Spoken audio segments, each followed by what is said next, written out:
This is the Out of Time Film Podcast, where your hosts Tom and John discuss everything from blockbuster films to TV and games like there's no tomorrow.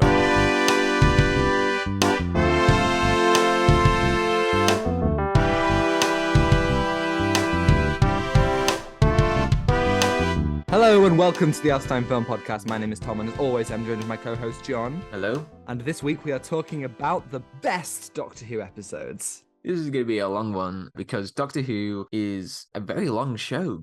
It started in 1963. It's got 26 seasons. I watched a lot of NuWho when I was growing up, and it's something in British culture that you have to watch, like with Doctor Who. It's just like, it's a must-have. Like, if you haven't watched or just heard of it, yeah, you just know it. It's like, oh, Doctor Who, yeah. Absolutely. I mean, it's like a rite of passage at this point. I mean, if you haven't watched Doctor Who, there's no better time than now to jump in, because what we're seeing, it's the start of a new era. The 60th is upon us. Russel, the Davies, is back. Ncuti Gatwa's first season as the Doctor is starting very soon. It's just a good time to be a fan. Last week we did the 50th anniversary. Next week we're going to be doing the 60th anniversary. As you say, 26 seasons of classic Who, 13 seasons of new Who, and there's just so much to talk about. So what we're going to do today is we're going to talk about one episode from each of the Doctors of New Who and just talk about the best episode from each of them from our own perspective. So we've chosen one episode from Christopher Eccleston, David Tennant, Matt Smith, Peter Capaldi and Jodie Whittaker. And maybe one day we'll do some classic stuff as well, but that would be a very long episode of the podcast.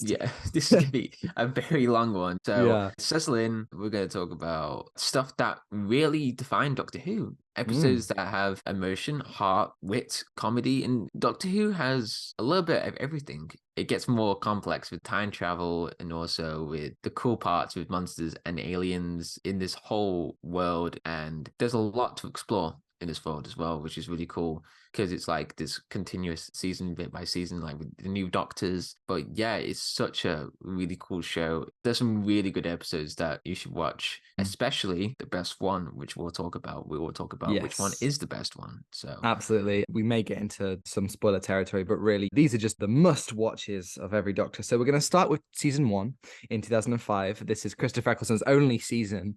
And the pick that we have chosen for Christopher Eccleston is Father's Day.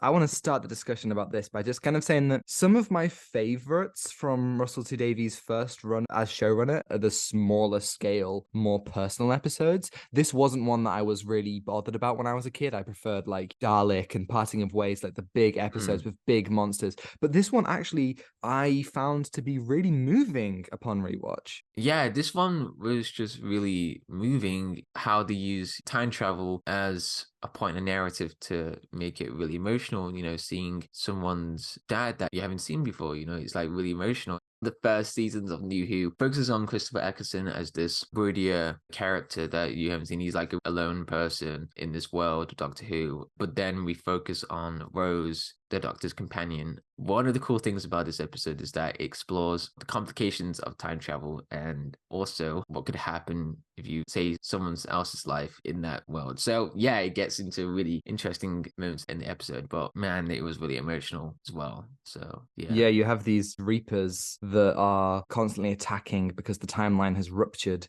and because they've changed things, and it's so moving to see this man kind of realize that he has to die. And I think this whole episode, it does kind of take the more sci-fi elements back a little bit. Everything is so closely tied to humanity. You know, Rose's wish to have her dad and to see him again, it's so human. And I love how Eccleston's Doctor, he struggles to understand how such a small feeling can work against big universal stakes that he's more concerned with.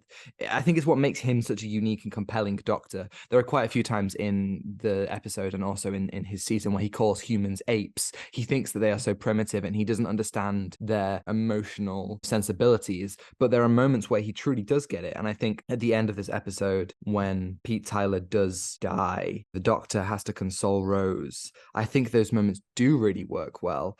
One of the things that I really love is Pete Tyler as a character. I like how well characterized he is. There's a really beautiful contrast with how he's remembered and how he is in reality. Like Jackie Tyler always spoke of him like he was this great man, but you see him and he's a bit of a doddering old fool. He's just trying to get by and he's doing all these different inventions, and Jackie's always shouting at him, but there's a love that kind of transcends that. And I think Rose getting to spend even this one portion of time with her father and getting to be with him in his final moments is worth so much. When it comes into characterization, I think Russell T Davies does it really well with characters in such a big universe. It's really complicated to go into the aspects of time travel, and it's really emotional when, you know, Rose has to say goodbye and he has to let her father die, otherwise the timelines will be ruptured. Yeah, this is something that I wasn't really expecting growing up, you know, with like watching Doctor Who. It's like, where's all the action or all that? But this is the centerpiece, what Doctor Who is supposed to be. You know, it gets you into your heartstrings. And yeah, this is a really unique episode. It's the drama that really is a force of nature in this episode, like the acting and the performance. It gives you this slap in reality when, you know, you look into these characters, like what you said about Pete Tyler. He's like this goofy guy, he doesn't know he's doing much. Yeah, it's such a really moving episode to go through. Yeah, it really lingers on the mundane of human life. Like it builds all these elements of emotion and villainous foreboding, this clock that we know must eventually run out. But everything is so ordinary. There's arguments about mundane little things and times when people talk about their lives, and you can see the human spirit. And I think that really works well against the knowledge of Pete's coming death. You know, it's a metaphor for death itself. And, you know, you see that manifested through the Reapers. And I think it all works really, really nicely. It really is a great expression of what the show can be when it focuses on that humanity. And you're right, it is fantastic to see such a brilliant episode, even though Christopher Eccleston had such a short time as the Doctor. So that takes us on to David Tennant, the next Doctor, who was the Doctor for 3 seasons. And we're going to be talking about an episode in season 2, which is Girl in the Fireplace. Now, it's still Russell T Davies era, but you cannot go wrong with a Stephen Moffat episode in this original Russell T Davies era. I mean, whether it be Empty Child, Girl in the Fireplace, Blink, Silence in the Library, or Girl in the Fireplace, he just comes in and he writes some of the most memorable and haunting episodes with just these insane sci-fi concepts that they also have some of the most affecting character moments. And this is just such a brilliant episode that he wrote here. David Tennant was a great Doctor when you go through his episodes. I think he's like the most... who do you think is the most chaotic out of the Doctors? Which one's the most chaotic Doctor that you think that...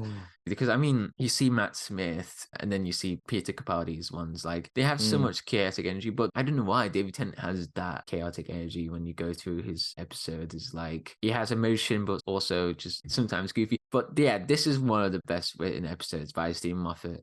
Again, it's a really cool show when you go through with sci-fi aspects. And I just really love how they looked into different parts of history. Yeah, I think with Girl in the Fireplace, it's interesting because it's a historical episode, but at the same time, it's also a futuristic episode because we have 16th century France on a spaceship. There's a great line where Mickey's like, what's a horse doing on a spaceship? And then the Doctor's like, what's 16th century France doing on a spaceship, Mickey? Have some perspective. I think it's 18th century. Oh, is it 18th? Right, okay. But still, century. like, I think it's fantastic seeing this kind of meld of things. I mean, this episode has got it all. It's got space, it's got a historical period, cool monsters, comedy, emotion, and it's just all packed into 45 minutes. It's incredible. Yeah. Like, there are so many iconic moments with the horse going through the mirror and the fireplace itself, and like, you know, the turning and the letter at the end. I mean, this episode just so emotional.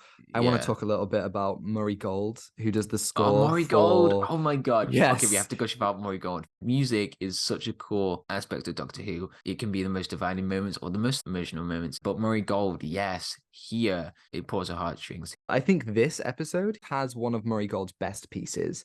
The piece Madame de Pompadour is so beautiful and so sad, and it's this brilliant encapsulation of the passage of time and age and not quite getting to live the life of your dreams. It reflects the episode perfectly. It's phenomenal. This simple piano melody with the strings kind of coming in, it is heartbreaking and quite possibly one of the most emotional themes that Murray Gold ever did when he worked on the show. It is genuinely just amazing. Yeah, and this one was like really scary with the robots, with the clockwork. They are scary. Like, they are just pure nightmare. It is insane how they thought about these monsters. I love the idea that these clockwork beings have these portals to 18th century France. and they need this kind of thing to keep themselves going. I love the idea that they're acting out of desperation, and this is this time in France close to the revolution, and this idea that they're harnessing energy of like a really troubled time in France. I mean, one of my favorite things about this episode is how it looks at the Doctor. It's a really excellent examination of the Doctor as this lonely god who lives beyond everyone else. Like, that's something that we see a lot in the show. The Doctor is a lonely god. We have setup of this spaceship with doors into different points of Madame de Pompadour's life, and it traps the Doctor into only being able to visit specific points. And, you know, when it culminates in the end where he never comes back, and when he eventually manages to get back, she's dead, she's gone. It's fantastic, and it's so clever. That would only work for Tennant. Specifically, Tennant feels the most lonely of any of the Doctors. He makes the most friends, and he has the most triumphs. But at the same time, he's left alone at the end of it all, again and again, whether it be losing Martha or Donna, and especially losing Rose, and what that does to him. He balances the pain of his loneliness, but at the same time, he's a swashbuckling, heroic, romantic figure who's charming in every scene. And then you see deeper into his emotional psyche at the end. You know, he invites Madame de Pompadour to come with him, and she never can. And it's just heartbreaking, and it's a brilliant example of what makes the Doctor such a fascinating character. Yeah, it's heartbreaking. The Doctor can go through those moments in time in Madame Pompadour's life, and he has to watch that go by, and it's just, it's so sad. Pain. Just pain. Yeah, there's so many endings of Doctor Who are really painful, and that's kind of what I love about it. I think a lot of these episodes that we're going to talk about are pretty sad episodes, pretty difficult episodes, but I think that's kind of why it's so good. We're now going to move on to series 5. We're now in Matt Smith's era. He was the Doctor again for 3 seasons after David Tennant. And this is actually the end of Russell T Davies' era. And Stephen Moffat was now the showrunner. Stephen Moffat, who wrote Girl in the Fireplace. And we're talking about A Christmas Carol. Now, the Christmas specials are a staple of NuWho. And I mean, they're coming back this year. I'm so thrilled. I think it's so great that Matt Smith's best episode turns out to be a Christmas special, because I think this is the best Christmas special in the show. And I think that it's really great that we can talk about it in this video. It is a top tier episode, no doubt. Something that I think is really interesting in Moffat's Christmas specials is that he does a twist on classic stories. Like, we have Christmas specials that are based on Alien, Superman, Narnia, and here we have A Christmas Carol, you know, Charles Dickens. And I think putting the Doctor in this story, putting Matt Smith in this story, which is undoubtedly one of the greatest Christmas tales ever written, it's genius. The time travel works really, really well for the ghosts of past, present, and future. I love the way that as the Doctor influences Kazran's past, present Kazran, who's played brilliantly by Michael Gambon, rest in peace, he remembers and he sees those moments and is moved by him. His Scrooge-like demeanor begins to melt. And it's truly heartwarming to see this selfish, cruel man become caring and thoughtful through what the Doctor shows him. When I first watched that Christmas special, it is, as you said, a great twist on the Christmas Carol with sci-fi elements, and there aren't any alien or monster conflicts. This is something with a man. It's such an interesting arc when you look into like Christmas Carol, you know, with Scrooge, but here with Kazran, it's a really emotional arc. One of my favorite moments, it was just heartwarming but sad at the same time, when the Doctor hung out with Kazran, make his life better, not feel alone with Abigail. And I just found that really nice, that heartwarming thing, and made his childhood a lot better rather be stuck in this life. And the sad aspects that I found was that, I mean, he was looking through the photos and he laughed and just cried and just thought about like this moments that happened in his photos. And I think that is something that I just found really heartwarming for that episode. Like, he had all that time to help with Kazran's childhood,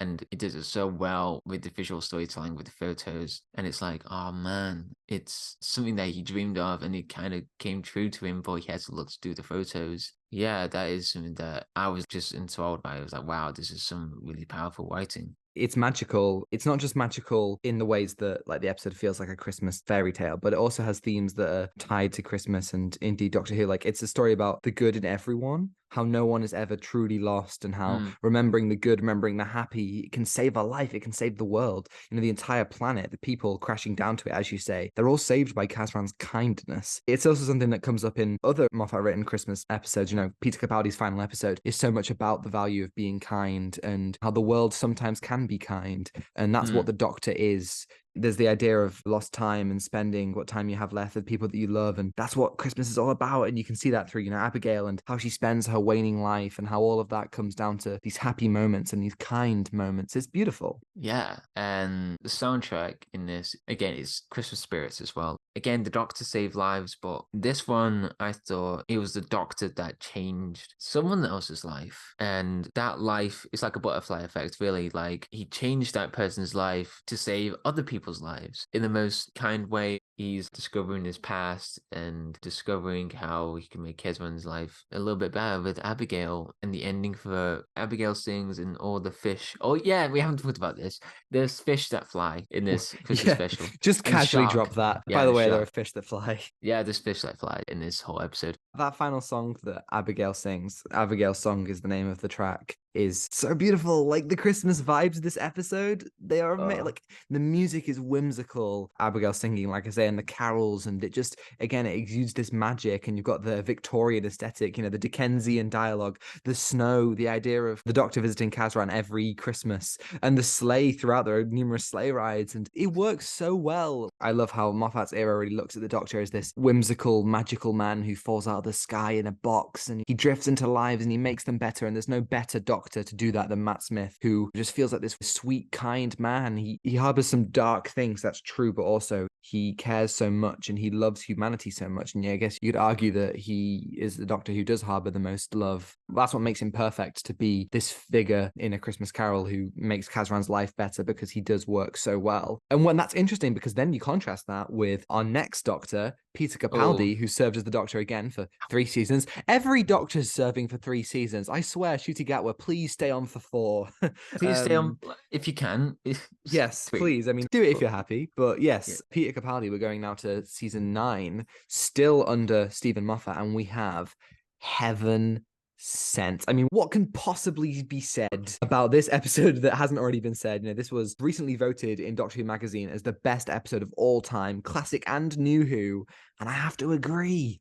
I have to agree. Yes, this is the best Doctor Who episode. This was a force of nature when you look to his entire era. He was a completely different Doctor, and I think the most well-defined Doctor ever. What do you think of Peter Capaldi's as a Doctor? I really struggled with Capaldi back when he aired. I was so heartbroken over Matt Smith, who was my childhood Doctor. But as I've got older, I've rewatched his run twice, and I think he might be my favorite Doctor. I absolutely adore Capaldi. I'm a huge fan. And I think Heaven Sent is far and away my favorite episode of Doctor Who. I love the idea this episode that the Doctor has to face his own grief, how to live with that and how to keep going despite it. There's the amazing quote that the day you lose someone isn't the worst, it's all the days after. And you can feel the weight of Clara's death of the Doctor. Like, we literally are 1 episode away from that. And there's just various moments, like sometimes he tries to talk to her, but she isn't there. And the way that he is confronted with his own loneliness throughout, and this stalking idea of fear and of truth that's just following him through this castle. The whole episode is just Peter Capaldi on his own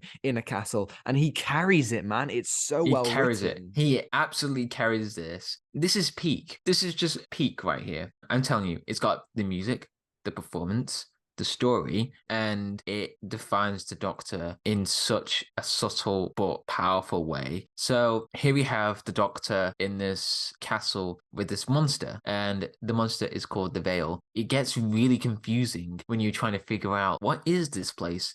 Every time we think about the Doctor, like, the Doctor can work out the impossible. Throughout the episode, you feel like, is he not going to save the day, or is he going to save himself? It gets really heartbreaking, when you see his mental strain. You're like, how can he keep doing this? How can he save the day with himself? And he's stuck in this hell, basically. All you can do is talk to Clara in this mental, the Mind Palace, but it's his TARDIS. Yes. And the best things ever, see from Peter Capaldi, he does in this TARDIS to explain his problems in this place, and it's done in such a clever way. Yeah, there's a fantastic moment I think it's in this episode, it might just be in Peter Capaldi's era in general, but where he's in this Mind Palace, he's in the TARDIS, and he walks and he says, "I'm nothing without an audience," and he just glances at the camera, and it's brilliant. I love that kind of stuff. I mean, as I say, it's rare that we get an episode of the Doctor all on their own without a companion, and I just think it's really interesting how this episode presents how they think. As you say, the Mind Palace is literally the TARDIS, and the Doctor is figuring things out at lightning speed and walking around and talking through his thoughts. And the first time we get it, we think that the Doctor's safe. We think that he's found the TARDIS again. But no, it's just him thinking about his process and what his thoughts are doing as he's jumping out of this window. And it's mad. And the way that this episode, literally, there's not a single, I mean, maybe you could count the Veil, but there's not a single other side character. Like, we've had episodes of Doctor without a companion, but there've been side characters. This is just the Doctor on his own. And I cannot stress enough how that concept is very difficult to get right, but Stephen Moffat absolutely nailed it. The shepherd's boy sequence at the end of the episode. That is my favorite sequence. That is my favorite Yes. favorite sequence out of Doctor Who history. It's one of the greatest sequences in the show. You can see the Doctor, he's gone through so much pain again and again, having to face his fear and his grief for centuries as the first second of eternity passes, and he breaks through the wall of diamond, desperate to escape this castle, this manifestation of everything he's been going through, and the literal light that can free him, and the music, Peter Capaldi's performance, the editing, the way every single detail matters, and it's so well thought out and relevant to the climax. It is phenomenal. It's the greatest ending to any Doctor Who episode ever. And to put into context, he punched his way through that diamond. It is just a powerful sequence showing him as the Doctor. He never gives up. You see that he does this for billions of years. That whole the Grimm brothers story, it's placed in there for that incredible monologue. A bird that comes, sharpens his beak and chisels to the top of the mountain. 1 hour to go around and 1 hour to climb it.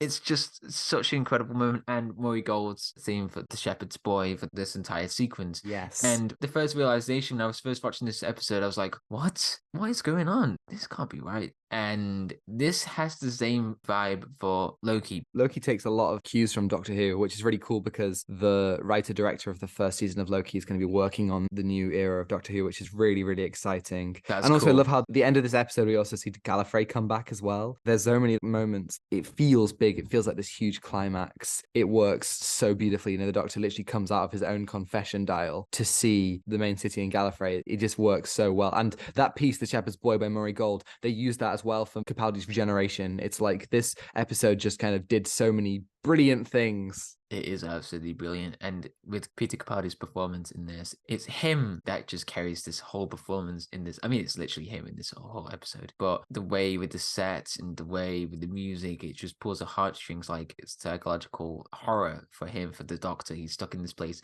But one of my favorite quotes is like, stuck in this place, trying to figure out what this is. And it's like, Christmas came early for him, like with this whole mysteries and stuff. That's what really defines the Doctor in this whole thing. There are moments where he's loving it and he just kind of, he forgets about his grief, and he might say like, see Clara, and then he realizes that Clara's no longer with him, and he'll be brought straight back into like, you know, he has this amazing line in the beginning where he's like, if you think that because she is dead I am weak, then you understand very little. And he says, I am the Doctor and I'm coming for you. It's so good. I could gush about this episode forever. One thing that I really love is the realization when the Doctor remembers there's a word that was written on the floor, bird, and it has this horrible realization on his face with the dolly zoom, and it's like, oh God, what is he thinking? Why bird? Does the concept bird's terrifying? But no, it's the Grimm brothers story. Yeah, he almost is like, I can't do this. And then he sees Clara in his mind palace who says, Doctor, you are not the only person to ever lose somebody, so get up.